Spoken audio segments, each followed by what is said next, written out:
Number ہے 15 اور سورہ یوسف کی آج ہم پڑھیں گے آیت نمبر 36 37 38۔ اعوذ باللہ من الشیطان الرجیم، بسم اللہ الرحمن الرحیم۔ ودخل معه السجن فتيان قال احدهما انی ارانی اعصر خمرا وقال الآخر إني أراني أحمل فوق رأسي خبزا تأكل الطير منه نبئنا بتأويله إنا نراك من المحسنين۔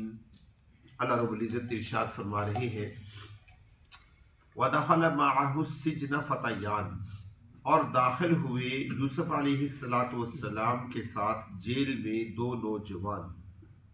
کہا ان میں سے ایک نے کہ بے شک میں نے دیکھا ہے اپنے آپ کو کہ میں شراب نچوڑ رہا ہوں۔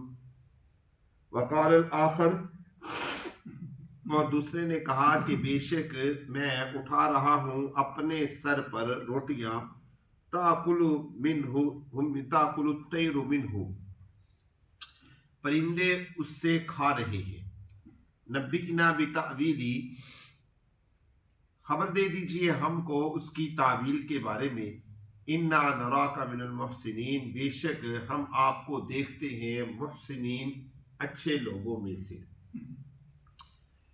قال لا یاتیکما، حضرت یوسف علیہ السلام نے فرمایا کہ نہیں آئے گا تمہارے پاس کھانا، ترزقانی ہی، جو تم کو رزق کے طور پہ دیا جائے گا، الا، مگر یہ کہ میں بتلا دوں گا تم کو اس کی تعویل کے بارے میں، اس کی حقیقت کے بارے میں، قبل ان یاتیکما، اس کھانے کے تمہارے پاس آنے سے پہلے۔ ذالکما مما علمنی ربی، یہ ان چیزوں میں سے ہے جو اللہ نے مجھ کو، میرے رب نے مجھ کو علم عطا کیا ہے۔ انی، بے شک میں نے چھوڑ دیا، ملت قوم، اس قوم کے دین کو جو نہیں ایمان لاتے اللہ پر، اور وہ بالآخرۃ ہم کافرون، آخرت کا انکار کرتے ہیں۔ اور پیروی کی میں نے اپنے ابا کے دین یعنی ابراہیم اور اسحاق اور یعقوب کے دین کی۔ ما کان لنا، نہیں ہے ہمارے لیے کہ ہم شرک کریں، شریک ٹھہرائیں اللہ کے ساتھ کسی کو۔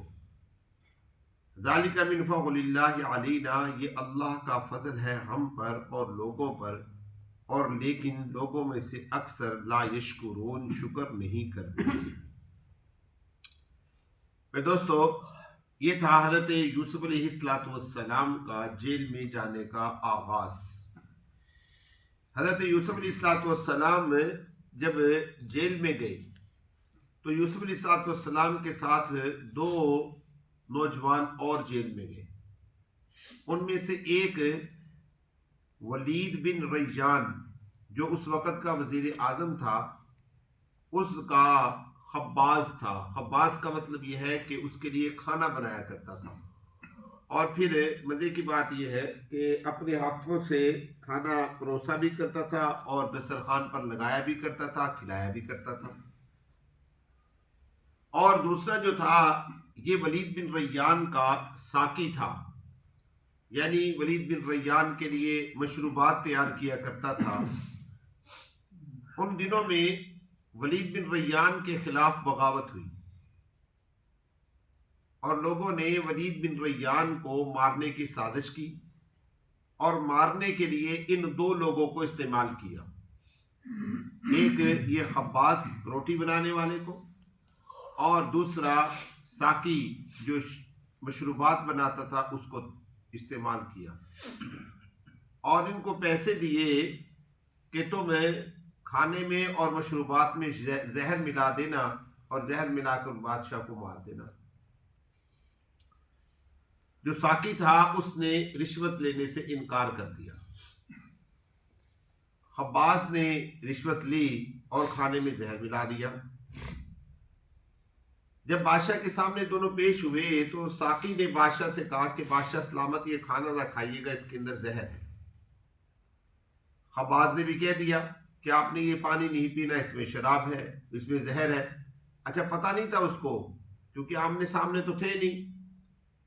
خباز نے یہ سمجھا کہ شاید اس نے بھی زہر ملا دی ہو، لیکن اس نے زہر ملائی نہیں تھی۔ بادشاہ نے ساقی سے کہا کہ تم اپنے یہ جو پانی ہے اس کو پیو، مشروبات کو۔ اس نے پیا، اس کو کچھ نہیں ہوا، بچ گیا۔ خباز سے کہا کہ تم یہ کھانا کھاؤ، اس نے کھانا کھانے سے انکار کر دیا۔ ایک جانور کو کھانا کھلایا گیا، اس نے کھایا تو وہ فوراً کیا ہو گیا؟ مر گیا۔ بادشاہ نے دونوں کو جیل میں بھیج دیا۔ جیل میں بھیجنے کی وجہ کیا تھی دونوں کو؟ جبکہ قصور کس کا تھا؟ ایک کا تھا نا۔ دونوں کو اس لیے بھیجا کہ بادشاہ بھانپ گیا تھا کہ میرے خلاف بغاوت ہو رہی ہے، اور یہ نہ ہو کہ آج یہ راضی نہیں ہوا کل کو یہ راضی ہو جائے، یا اس کے ساتھ مل کر اور راضی ہو جائے۔ اس لیے بادشاہ نے قصوروار اور غیر قصوروار دونوں کو جیل میں پھینک دیا۔ یہ دونوں تھے وہ لوگ جو حضرت یوسف علیہ السلام کے ساتھ جیل میں داخل ہوئے تھے۔ اب ان دونوں نے جیل میں خواب دیکھا اور اپنا خواب یوسف علیہ السلام کے سامنے بیان کیا۔ اللہ تبارک و تعالیٰ نے اس کا تذکرہ اس پہلی آیت مبارکہ میں فرمایا ہے۔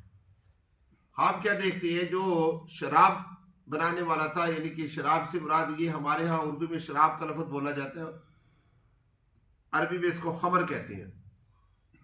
اس نے یوسف علیہ السلام سے کہا انی آصر خمرا، کہ میں پھلوں سے تازہ جو پھل ہے وہ نچوڑ کر بادشاہ سلامت کے لیے کیا بنا رہا ہوں؟ شراب بنا رہا ہوں، خمر بنا رہا ہوں۔ اور دوسرے نے کہا کہ میں اپنے سر پہ روٹی لے کے جا رہا ہوں، اور میرے سر سے جانور جو ہیں وہ روٹی اٹھا اٹھا کے لے کے جا رہے ہیں۔ جیسے ٹوکرے کے اندر کوئی آدمی کوئی چیز لے کے جاتا ہے، روٹیاں لے کے جا رہا ہے، اوپر سے کوا آیا، چیل آئی، کوئی بھی جانور آیا وہ اٹھا اٹھا کر لے گیا۔ آپ ہمیں ہمارے ان خوابوں کی تعبیر بتلا دیجئے۔ تو حضرت یوسف علیہ السلام چونکہ اللہ رب العزت نے نبوت عطا فرمائی تھی، اس لیے یہ دو لوگ جو تھے ان کو اپنے ساتھ ملایا اپنے مشن پر چلانے کے لیے۔ بظاہر پتہ چلتا ہے کہ حضرت یوسف علیہ السلام جس قوم میں پہنچے تھے یعنی مصر میں، وہ لوگ بھی صاحب ایمان نہیں تھے۔ اس لیے اللہ رب العزت نے اس پورے رکوع کے اندر اگلی جو آیات ہے خواب کی تعبیر بتلانے سے پہلے حضرت یوسف علیہ السلام کی دعوت کا ذکر فرمایا کہ انہوں نے لوگوں کو کیا دی؟ ایمان کی دعوت دی، ایمان کی طرف بلایا۔ تو اس سے اندازہ ہوتا ہے کہ وہ لوگ جو تھے وہ مسلمان نہیں تھے بلکہ کافر تھے۔ اور چونکہ لوگ ظاہری اسباب کو زیادہ تسلیم کرتے ہیں، ہر علاقے کے اپنا اپنا ایک اصول ہوتا ہے۔ آپ بت پرستوں کے علاقے میں جا کر اگر دعوت دیں گے تو بت پرست آپ کو یہی کہیں گے کہ جی کوئی ظاہری کرامت دکھلاؤ، کوئی ظاہری علامت دکھلاؤ جس کو ہم تسلیم کریں اور ایمان قبول کریں، کیونکہ ان کا جو نظام ہوتا ہے وہ سارا ظاہر کے اوپر ہوتا ہے۔ فلاں نے یہ کیا، فلاں نے یہ کیا، فلاں نے یہ کیا، یہ کمال کر دیا، کلمہ پڑھو، ایمان قبول کرو، جو بھی ان کا مذہب ہے اس کو قبول کر لو۔ اور ایمان جو ہے وہ دل کے یقین کا نام ہے، یہ خود بخود انسان کے دل کے اندر گھستا ہے۔ تو حضرت یوسف علیہ السلام نے ان لوگوں کو ظاہری ایک کرشمہ دکھلایا جو کہ علم نبوت کا ایک خاصہ ہے، صرف ان لوگوں کو اپنی طرف مائل کرنے کے لیے، ایمان کی طرف لانے کے لیے۔ وہ کیا؟ حضرت یوسف علیہ السلام فرمانے لگے کہ تم مجھ سے سونے کی نیند کے خواب کی تعبیر پوچھنا چاہتے ہو، میں تمہیں دن کی تعبیر بتلاتا ہوں، جاگتے کی تعبیر بتلاتا ہوں۔ تم لوگوں نے تو نیند کی تعبیر پوچھی نا، مجھے خواب آیا، خواب کے اندر میں نے دیکھا یہ ہوا، میں تمہیں تمہارے جاگتے کی تعبیر بتلاتا ہوں کہ ابھی دوپہر کے وقت میں جو تمہارے پاس کھانا آنے والا ہے، میں تمہیں اس کھانے کا رنگ بھی بتلا دوں گا، اس کا ذائقہ بھی بتلا دوں گا، اس کے اندر کیا کیا ہوگا وہ بھی بتلا دوں گا، اور کتنے بجے آئے گا یہ بھی بتلا دوں گا۔ حضرت یوسف علیہ السلام نے ان کو سارا بتلا دیا کہ فلاں وقت میں آئے گا، فلاں وقت میں آئے گا، اور فرمایا کہ تم اس کھانے کے پہنچنے سے پہلے میں تمہیں بتلا دوں گا۔ اور ساتھ میں یہ بھی فرمایا ذالکما مما علمنی ربی، اور یہ وہ علم ہے جو اللہ تبارک و تعالیٰ نے مجھے عطا کیا ہے۔ ہم اسے علم نبوت کہیں گے نا، اللہ تبارک و تعالیٰ کی طرف سے عطا کردہ، علمنی ربی، اچھا یہ دو جملے بولے جاتے ہیں، میں آپ کو اس کی وضاحت کر دوں۔ ایک ہے علم غیب کا ہونا، ایک ہے علم غیب کا اللہ کی طرف سے عطیہ کیا جانا، عطا کیا جانا۔ اللہ رب العزت نے جو انبیاء کو علم غیب عطا کیا ہے اس کا کوئی بھی انکار نہیں کرتا۔ ذاتی طور پہ اگر کہا جائے کہ انبیاء کو غیب کا علم ہے، اس کا انکار تو خود انبیاء کرتے ہیں۔ حضرت جبرائیل علیہ السلام نے جب پوچھا مساء قیامت کب آئے گی، تو حضرت رسول اللہ صلی اللہ علیہ وسلم نے فرمایا، کیا فرمایا کہ جتنا تو جانتا ہے اتنا میں جانتا ہوں، مجھے بھی کوئی پتہ نہیں ہے کہ قیامت کب آئے گی۔ تو علم غیب کا عطا کرنا اور چیز ہے، علم غیب کا خود سے ہونا اور چیز ہے۔ حضرت یوسف علیہ السلام نے بھی یہاں پر یہی بات کہی، علمنی ربی، یہ مجھے میرے رب نے بتلایا ہے، میرے رب نے مجھے سکھلایا ہے کہ تو آنے والی چیزوں کے بارے میں بتلا دے گا۔ اور اس کے بعد فرمایا انی ترکت ملۃ قوم لا یؤمنون باللہ، یہ جو چیز ہے میں تمہیں بتلانے لگا ہوں، یعنی یہ جو علم ہے، یہ جو تعویل ہے، یہ اس وقت انسان کو حاصل ہوتی ہے جب انسان غیر اللہ کو چھوڑ کر اللہ کی ذات پر یقین کرتا ہے۔ بات سمجھا رہی ہے؟ غیر اللہ کو چھوڑنا پڑے گا، ان کی پوجا سے ہٹنا پڑے گا جو لوگ اللہ کی ذات پر یقین نہیں رکھتے۔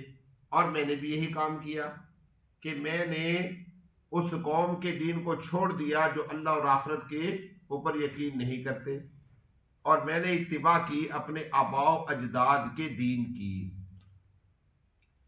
یعنی ابراہیم، اسحاق اور یعقوب کے دین کی میں نے اتباع کی۔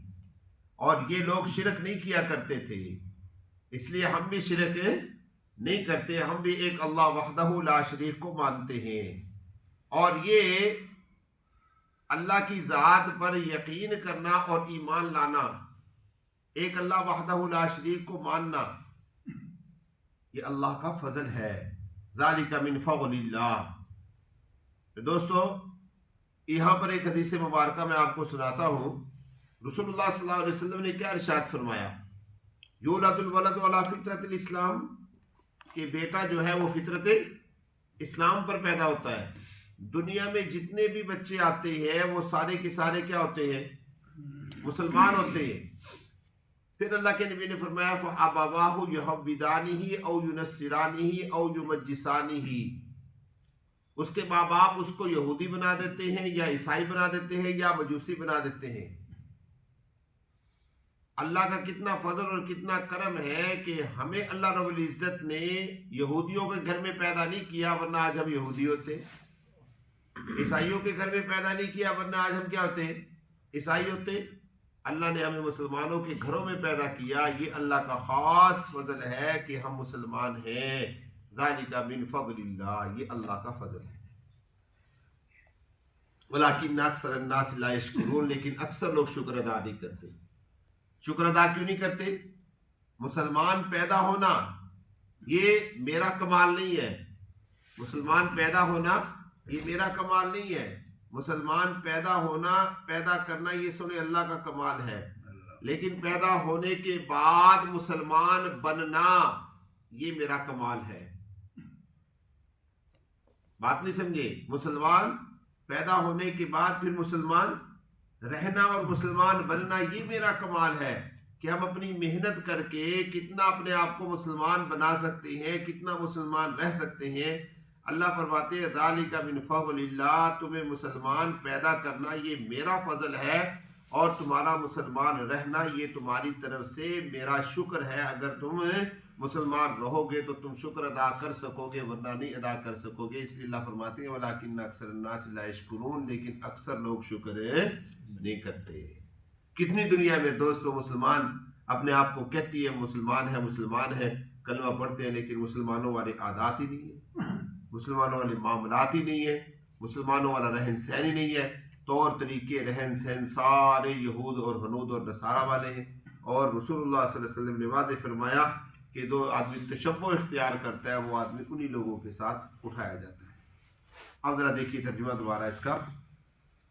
اللہ رب العزت کے ارشاد فرماتے ہیں اور داخل ہوئے یوسف علیہ السلام کے ساتھ جیل میں دو نوجوان، کہا ان میں سے ایک نے کہ بے شک میں دیکھ رہا ہوں کہ میں نے چھوڑ رہا ہوں شراب کو، اور دوسرے نے کہا کہ بے شک میں دیکھ رہا ہوں کہ میں نے اٹھایا ہوا ہے اپنے سر کے اوپر روٹیوں کو، کھا رہے ہیں اس سے پرندے، تعبیر بتلا دیجئے ہمیں ہمارے خواب کی، انا نراک من المحسنین، بے شک ہم آپ کو دیکھتے ہیں نیکی کرنے والوں میں سے، احسان کرنے والوں میں سے۔